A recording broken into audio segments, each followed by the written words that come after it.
15 დაღუპული 61 დაზარალებული ბაქოში გაჩენილი ხანძრის მიზეზს სამართალდამცავები ამ დრომდე იკვლევენ. თითქმის მთლიანად დამწვარია 16 სართულიანი საცხოვრებელი კორპუსი, სადაც ცეცხლი პირველი სართულიდან გავრცელდა.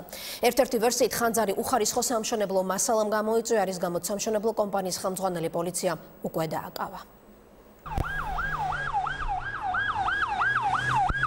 ბაქოში საცხოვრებელ კორპუსში გაჩენილი ხანძრის შედეგად 15 ადამიანი დაიღუპა. აზერბაიჯანის დედაქალაქში 16 სართულიანი საცხოვრებელი სახლი დაიწვა. ადგილობრივი მედიის ინფორმაციით დაშავებულია 61 ადამიანი, 54 მათგანი კი საავადმყოფოში გადაიყვანეს. ექიმებმა დაზარალებულთა ნაწილს კვამლისგან მოწამვლის დიაგნოზი დაუსვეს.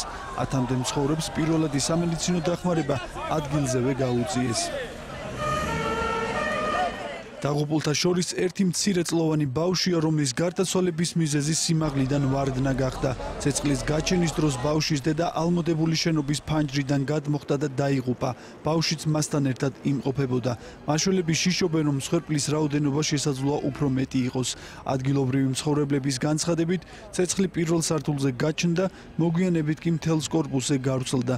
კორპუსში სულ 54 ოჯახი ცხოვრობდა. ბაქოს ცენტრში აზადლიგის გამზირზე გაჩენილი ხანძრის ლიკვიდაცია მეხანძრეებმა რამდენიმე საათში შეძლეს. სამაშველო ჯგუფებმა ალმოდებული შენობიდან ბავშვები უვნებლად გამოიყვანეს. ევაკუაციის პროცესი რამდენიმე საათს გაგრძელდა. ხანძრის მასშტაბურობიდან და მაღალი რისკებიდან გამომდინარე, სამაშველო ოპერაციაში ჩაერთო ავიაციაც. შემთხვევის ადგილას რამდენიმე ათეული სახანძრო ჯგუფია მობილიზებული. მიმდინარე თვეში ბაქოში მსგავსი ფაქტი უკვე მეორედ ხდება.